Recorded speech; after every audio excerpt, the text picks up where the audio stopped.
2026年、フロリダ州の法廷、重い扉がゆっくりと開いた。無罪。たった2文字が読み上げられた瞬間、法廷の空気が震えた。傍聴席からおえつが漏れる。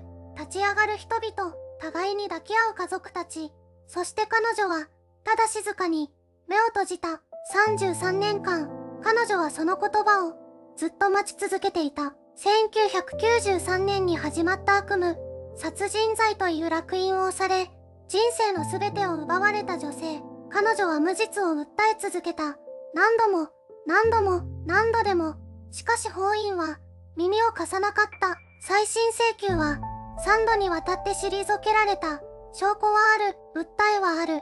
それでも、扉は閉ざされたままだった。やがて科学が沈黙を破った。新たな DNA 鑑定が真犯人の存在を指し示した。独立した法医学チームが検証を重ね、被害者遺族たちが重い口を開いた。積み上げられた真実は、もはや誰にも否定できないものとなっていた。そして2026年3月、33年越しに、正義はようやく形を成した。涙を拭いながら、彼女は法廷の外へ踏み出した。初めて、自由な空気を胸いっぱいに吸い込んだ。だが、ここで一つの疑問が浮かぶ。なぜ彼女は、無実であるにもかかわらず、33年もの間、罪人として生きることを強いられたのか。その答えは、すべての始まりにある。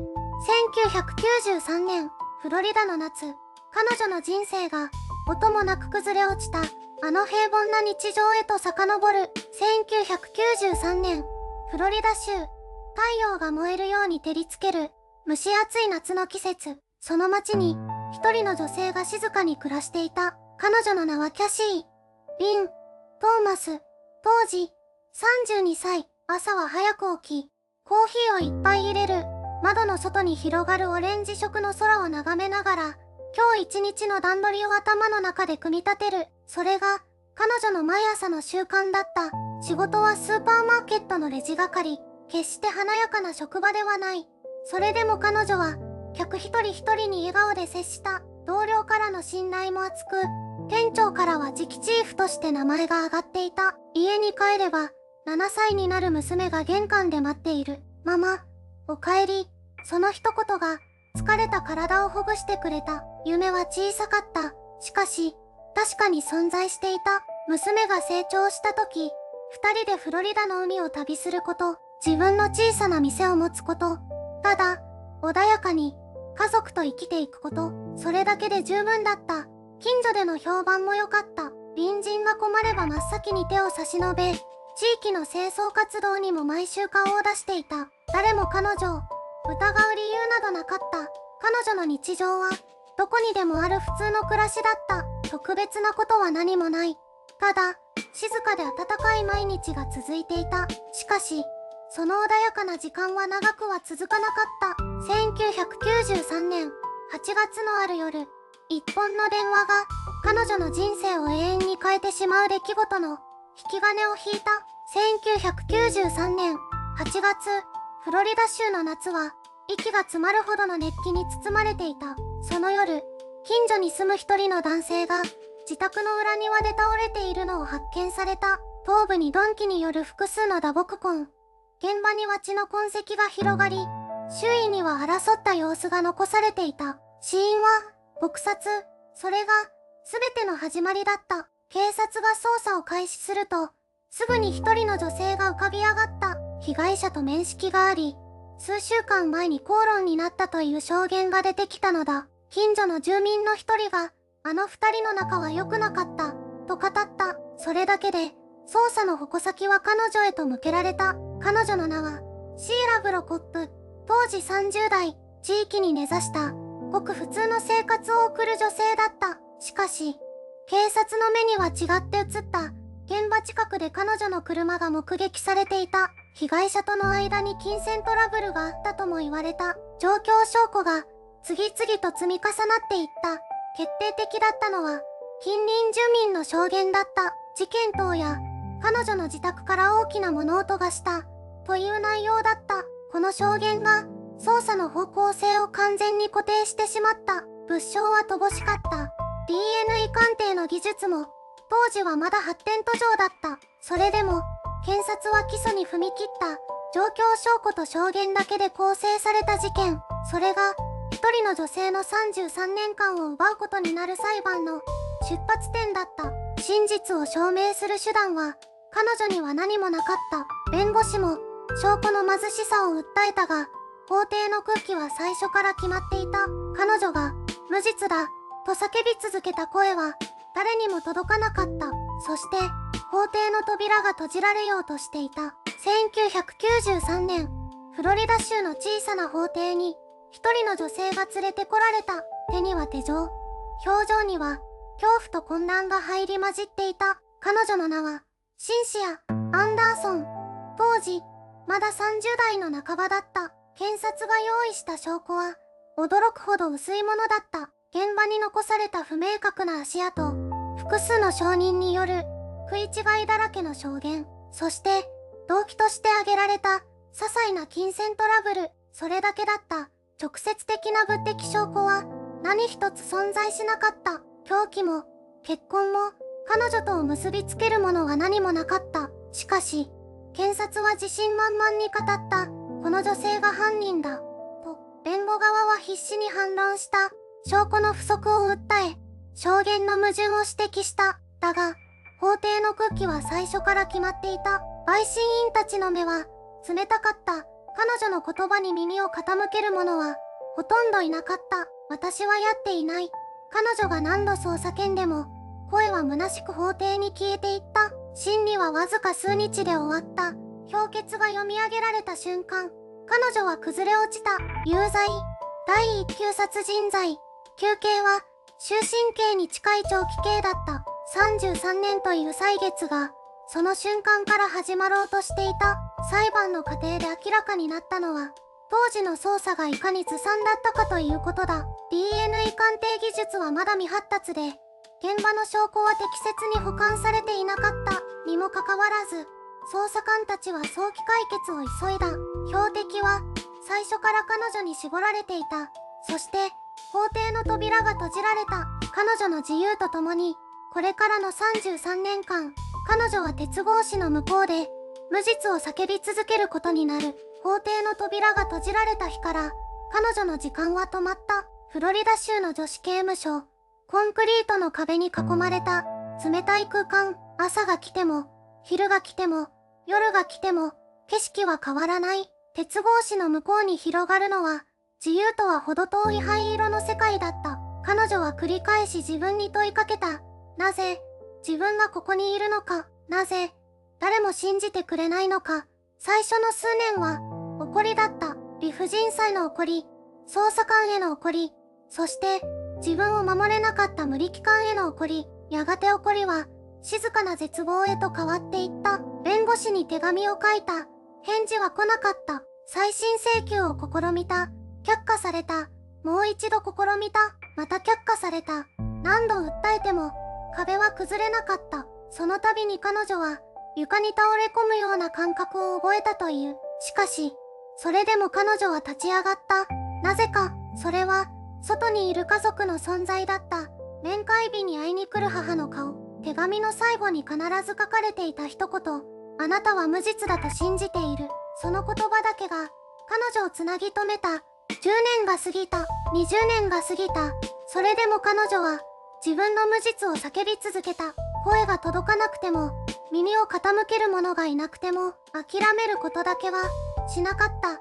33年という歳月は、人の一生の大半に匹敵する。しかしその長い暗闘の中で、彼女の声に耳を傾けようとする人たちが、静かに動き始めていた。33年という歳月。それは、誰かの人生を丸ごと奪い去るほどの時間だ。しかし、その長い闇の中でも、彼女の声に耳を傾け続けた人たちがいた。最初に動いたのは、家族だった。母親は何度も法廷に足を運んだ。弁護士に手紙を書き続けた。娘は無実だ。という言葉を、何百回繰り返しただろうか。扉はいつも閉ざされていた。それでも、諦めなかった。やがて、一人の弁護士が名乗り出た。無実の訴えを専門に扱う、市民法律支援団体の弁護士だった。彼はファイルを開いた。古い証拠書類を一枚ずつ丁寧に読み返した。そこに小さな矛盾を見つけた。見落とされていた矛盾だった。これは再調査に値する。彼はそう確信した。市民団体も動き始めた。冤罪被害者の支援を続けてきた組織がこの事件に注目した。独自に法医学の専門家を招き、当時の物証を再検証した。33年前に採取されたサンプル。技術の進歩がそこに眠る真実を引き出す可能性を持っていた。誰も報酬を求めなかった。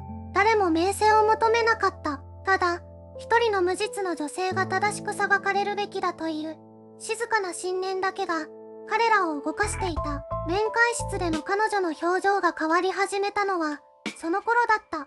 絶望の色の奥にかすかな光が宿り始めた。そしてついに長年手つかずだった物証が現代の技術によって解析されることになる。その結果が全てを変えた。そしてその瞬間はひっそりと訪れた。独立した法医学チームが証拠保管室の奥深くに眠っていた物証を取り出した。1993年の事件当時、現場から採取されていたサンプルだった。当時の技術では解析することすら不可能だったものだ。しかし、2026年の今は違った。次世代 DNA 解析技術が33年の沈黙を破ることになる。綿密な検査の結果、そのサンプルから検出された DNA は、収監中の彼女のものとは完全に一致しなかった。それどころか、全く別の人物のプロファイルが浮かび上がったのだ。チームは静まり返った。誰も言葉を発しなかった。データは、冷たく、しかし確実に、真実を指し示していた。さらに追い打ちをかけるように、一人の元捜査関係者が名乗り出た。事件当時、捜査資料の一部が意図的に除外されていたという、衝撃的な証言だった。その人物は長年、良心の呵責に苦しんでいたという。今になってようやく、沈黙を破ることを選んだのだ。そして、もう一人、事件現場の近くに住んでいた高齢の女性が、当時見たはずの人物について、改めて証言を行った。その人物の特徴は、彼女とは似ても似つかないものだった。3つの証拠が、それぞれ独立した形で、同じ方向を指していた。DNA、内部告発、そして目撃証言。どれ一つが欠けても、真実は闇にうずもれたままだったかもしれない。33年間、法廷に跳ね返され続けた訴えが、今、確かな形を帯び始めた。そして、この証拠を手にした弁護団は、4度目の再審請求へと踏み出すことになる。4度目の再審請求。その言葉には、33年分の重みが込められていた。弁護団は、3つの証拠を1本の線で結んだ。DNA 鑑定、内部告発、そして目撃証言の覆し、どれ一つをとっても、単独では法廷を動かすには足りなかったかもしれない。しかし、3つが揃った時、話は変わった。2025年11月、フロリダ州裁判所は、ついに再審の開始を認める決定を下した。それは、彼女が初めて再審を求めてから、実に20年以上が経過した後のことだった。法廷の空気は、以前とは異なっていた。検察側は、これまで主張し続けてきた、確実な有罪証拠を、一つずつ問い直されることになった。1993年の現場から採取された DNA は、彼女のものではない。目撃者の証言は、記憶の誘導によって形成された可能性が高い。そして、凶器とされた物証には、別人の痕跡が残っていた。証言台に立ったのは、法医学の専門家だけではなかった。被害者の遺族もまた、長い沈黙を破って口を開いた。私たちは、真実を知りたかっただけだ。と、その言葉は静かに、しかし確かに、法廷に響いた。そして、最も衝撃的な瞬間が訪れた。独立した法医学調査によって浮かび上がった人物。その男の DNA が、現場の証拠と一致したのだ。33年間、誰も名前を知らなかった男が、真犯人として法廷の記録に刻まれた瞬間だった。裁判官は、静かに言い渡した。原判決を取り消す。と、しかし、無罪が確定した後に待ち受けていたものは、歓喜だけではなかった。33年という時間は、誰も返すことができない。彼女の人生に何が残されていたのか、そして国家の誤りに誰が責任を負うのか。次回、その答えを共に見届けてほしい。無罪が確定した日、キャシーは33年ぶりに自由の空気を吸った。しかし、刑務所の門を出た彼女を待っていたのは歓喜の涙だけではなかった。世界は彼女が知っている世界ではなかった。1993年に逮捕された時、彼女はまだ若かった。釈放された時、鏡に映っていたのは見知らぬ老いた自分の顔だった。スマートフォンの使い方も銀行の手続きも何もわからなかった。社会は彼女を置き去りにしたまま33年分だけ先へ進んでいた。家族との時間も取り戻せなかった。母親は娘の無罪が証明される前にこの世を去っていた。兄弟たちもそれぞれの人生を歩んでいた。彼女が戻れる以前の日常はもうどこにも存在しなかった。フロリダ州は後に保証金の支払いを認めた。しかしその額は33年という歳月に見合うものではなかった。金銭で失われた青春は買えない。金銭で刻まれたトラウマは消えない。彼女は現在も心理カウンセリングを受け続けている。夜中に目が覚め、自分がまだ独房にいると錯覚することがあると語った。自由になっても心の中の格子は簡単には消えないのだ。それでも彼女は前を向いた。冤罪被害者を支援する団体に関わり、自らの経験を語り始めた。私と同じ思いをする人を一人でも減らしたいと。33年間法廷が彼女を信じなかった。しかし最後に科学と真実が彼女の声を証明した。この物語に本当の意味での終わりがあるとすれば、それはまだ来ていない。次回、この事件が私たちに残した最後のメッセージを届ける。33年という歳月は一人の女性から何を奪ったのか。青春を、自由を、そして信じてもらえる権利を。法廷は3度彼女の訴えを退けた。しかし科学は嘘をつかなかった。 DNA という小さな証拠が巨大な司法の壁を静かにしかし確実に崩していった。この事件が私たちに問いかけるのは一つのことだ。もしあなたが彼女の立場だったら諦めずにいられただろうか。冤罪は遠い話ではない。誰かの日常がある日突然法廷の一言で塗り替えられる。それは今この瞬間も世界のどこかで起きているかもしれない。彼女の33年間は終わった。しかし正義を求める声はまだ終わっていない。あなたにできることは何か。知ること、そして忘れないこと。この物語を胸に刻んでほしい。